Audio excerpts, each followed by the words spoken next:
जय श्रीमन नारायण।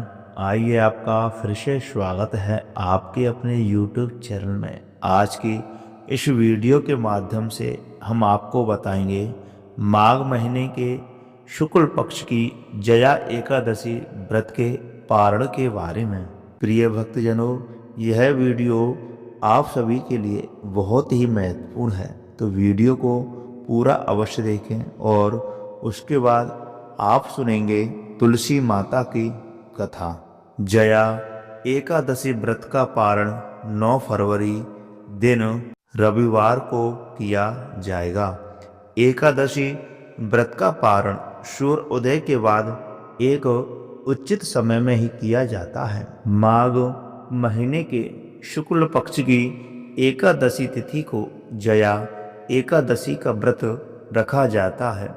इस दिन भगवान विष्णु के साथ माता लक्ष्मी की विधि पूर्वक पूजा अर्चना की जाती है और साथ ही तुलसी माता की भी पूरे विधि विधान के साथ पूजा अर्चना की जाती है। इसके साथ ही भक्तगण एकादशी का व्रत भी रखते हैं। हिंदू धर्म में एकादशी व्रत का विशेष महत्व माना जाता है। कहते हैं कि जो भी जातक एकादशी का व्रत करता है तो उसे हरि विष्णु की खास कृपा प्राप्त होती है। उसके साथ ही उसके घर में कभी भी धन धान्य की कमी नहीं होती है। इस साल 2025 में जया एकादशी का व्रत 8 फरवरी दिन शनिवार को रखा गया था। ऐसे में एकादशी व्रत में पारण अत्यंत महत्वपूर्ण माना जाता है। एकादशी तिथि का पारण द्वादशी तिथि समाप्त होने से पहले किया जाता है। पारण का अर्थ होता है व्रत खोलना। जया एकादशी व्रत का पारण 9 फरवरी दिन रविवार को किया जाएगा। जया एकादशी व्रत का पारण करने का उत्तम समय 9 फरवरी को सुबह 7:10 से लेकर के 9:27 तक रहेगा। इस मुहूर्त में जातक एकादशी का व्रत खोल सकते हैं। वहीं पारण के दिन द्वादशी तिथि समाप्त होने का समय शाम को 7:25 तक रहेगा। उसके बाद त्रयोदशी तिथि प्रारंभ हो जाएगी। तो प्रिय भक्तजनों, अब आप जानेंगे एकादशी व्रत खोलने का क्या नियम है और उससे पहले जानेंगे पूजन विधि के बारे में। जया एकादशी व्रत खोलने से पहले सबसे पहले आपको भगवान विष्णु की पूजा अर्चना करनी चाहिए।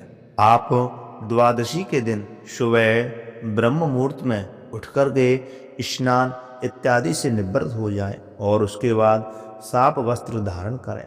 उसके बाद सूर्य देव भगवान को अर्घ अवश्य अर्पित करें। सूर्य भगवान को जल अर्पित करने के बाद उसके बाद विष्णु भगवान एवं लक्ष्मी माता की पूरे विधि विधान के साथ सच्ची श्रद्धा, नियम और निष्ठा के साथ पूजा अर्चना करनी चाहिए। इसी दिन लक्ष्मी नारायण भगवान एवं तुलसी माता की पूरे विधि विधान के साथ पूजा अर्चना करें।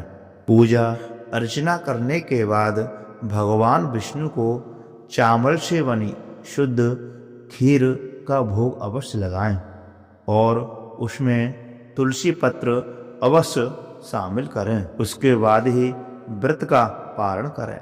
एकादशी व्रत का पारण करते समय सबसे पहले तुलसी का पत्ता ग्रहण करें। उसके बाद ही अन्न जल का सेवन करें। एकादशी व्रत का पारण हरिवासर के दौरान भी नहीं करना चाहिए। व्रत तोड़ने से पहले हरिवासर समाप्त होने का इंतजार करना चाहिए। एकादशी व्रत पारण के दिन सात्विक भोजन यानी कि बिना प्याज लहसुन वाला शुद्ध भोजन ही ग्रहण करें। यदि आप इस प्रकार एकादशी व्रत का पारण करते हैं तो उसको आपका पूरा 100% पुण्य फल प्राप्त होता है और इस दिन किसी ब्राह्मण या जरूरतमंद व्यक्ति को भोजन अवश्य कराएं और उसको कुछ दान दक्षिणा अवश्य अर्पित करें।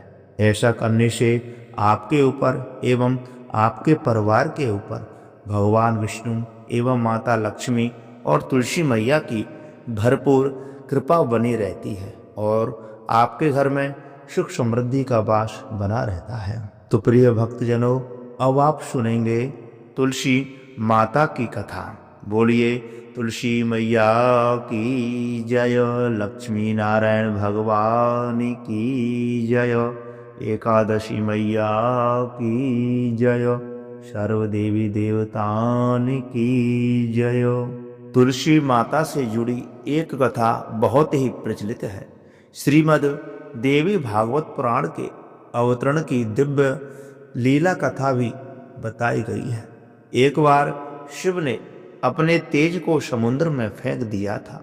उससे एक महातेजस्वी बालक ने जन्म लिया। यह बालक आगे चल के जलंधर के नाम से महापराक्रमी दैत्य राजा बना। उसकी राजधानी का नाम जालंधर नगरी था। दैत्यराज कालनेमी की कन्या वृंदा का विवाह जालंधर से हुआ। जालंधर महाराक्षस था। अपनी सत्ता के मद में चूर उसने माता तुलसी को पाने की कामना से युद्ध किया, परंतु समुद्र से ही उत्पन्न होने के कारण माता लक्ष्मी ने उसे अपने भाई के रूप में स्वीकार किया। वहां से पराजित होकर के वह देवी पार्वती को पाने की लालसा से कैलाश पर्वत पर गया। भगवान देवादिदेव शिवजी का ही रूप धर के माता पार्वती के समीप गया, परंतु मां ने अपने योग बल से उसे तुरंत पहचान लिया और वहां से अंतर्ध्यान हो गई। देवी पार्वती ने क्रुद्ध होकर के सारा वृत्तांत भगवान विष्णु को सुनाया। जलंधर की पत्नी वृंदा अत्यंत पतिव्रता स्त्री थी। उसी के पतिव्रत धर्म की शक्ति से जालंधर ना तो मारा जाता था और ना ही पराजित होता था। इसलिए जालंधर का नाश करने के लिए वृंदा के पतिव्रत धर्म को भंग करना बहुत जरूरी था। इसी कारण भगवान विष्णु ऋषि का वेश धारण करके वन में जा पहुंचे, जहां वृंदा अकेली भ्रमण कर रही थी। भगवान के साथ दो मायावी राक्षस भी थे, जिन्हें देखकर के वृंदा भयभीत हो गई। ऋषि ने वृंदा के सामने पल में दोनों को भस्म कर दिया। उनकी शक्ति देख कर के वृंदा ने कैलाश पर्वत पर महादेव के साथ युद्ध कर रहे अपने पति जालंधर के बारे में पूछा। ऋषि ने अपने माया जाल से दो बानर प्रकट कर दिए। एक बानर के हाथ में जालंधर का सिर था तथा दूसरे के हाथ में धड़। अपने पति की यह दशा देख करके वृंदा मूर्छित होकर के पृथ्वी पर गिर पड़ी। होश में आने पर उन्होंने ऋषि रूपी भगवान से विनती की कि वह उसके पति को जीवित करे। भगवान ने अपनी माया से पुनः जालंधर का सिर धड़ से जोड़ दिया, परंतु स्वयं भी उस शरीर में प्रवेश कर गए। वृंदा को इस छल का जरा आभास ना हुआ। जालंधर बने भगवान के साथ वृंदा पतिव्रता का व्यवहार करने लगी, जिससे उसका सतीत्व भंग हो गया। ऐसा होते ही वृंदा का पति जालंधर युद्ध में हार गया। इस सारी लीला का जब वृंदा को पता चला तो उन्होंने क्रुद्ध होकर के भगवान विष्णु को शिला होने का श्राप दे दिया तथा स्वयं सती हो गई। जहाँ वृंदा भस्म हुई वहाँ तुलसी का पौधा उगा। भगवान विष्णु ने वृंदा से कहा, हे वृंदा, तुम अपने सतीत्व के कारण मुझे लक्ष्मी से भी अधिक प्रिय हो गई हो। अब तुम तुलसी के रूप में सदा मेरे साथ रहोगी। जो मनुष्य भी मेरे शालिग्राम रूप के साथ तुलसी का विवाह करेगा, उसे इस लोक और परलोक में विपुल यश प्राप्त होगा। जिस घर में तुलसी होती है वहाँ यम के दूत भी असमय नहीं जा सकते। गंगा एवं नर्मदा के जल में स्नान तथा तुलसी का पूजन बराबर माना जाता है। चाहे मनुष्य कितना भी पापी क्यों ना हो, मृत्यु के समय जिसके प्राण मंजरी रहित तुलसी और गंगा जल मुख में रख करके निकल जाते हैं, वे पापों से मुक्त होकर के वैकुंठ धाम को प्राप्त कर लेते हैं। जो मनुष्य तुलसी एवं आंवला की छाया में अपने पितरों का श्राद्ध करता है, उसके पितर मोक्ष को प्राप्त हो जाते हैं। उसी दैत्य जालंधर की यह भूमि जलधर नाम से विख्यात है। सती वृंदा का मंदिर मोहल्ला कोट किशन चंद्र में स्थित है। कहते हैं इस स्थान पर एक प्राचीन गुफा थी जो सीधी हरिद्वार तक जाती थी। सच्चे मन से 40 दिन तक सती वृंदा देवी के मंदिर में पूजा करने से सभी मनोरथ पूर्ण हो जाते हैं। तो प्रिय भक्तजनों, ये रही एकादशी व्रत के पारण की संपूर्ण जानकारी एवं तुलसी माता की कथा।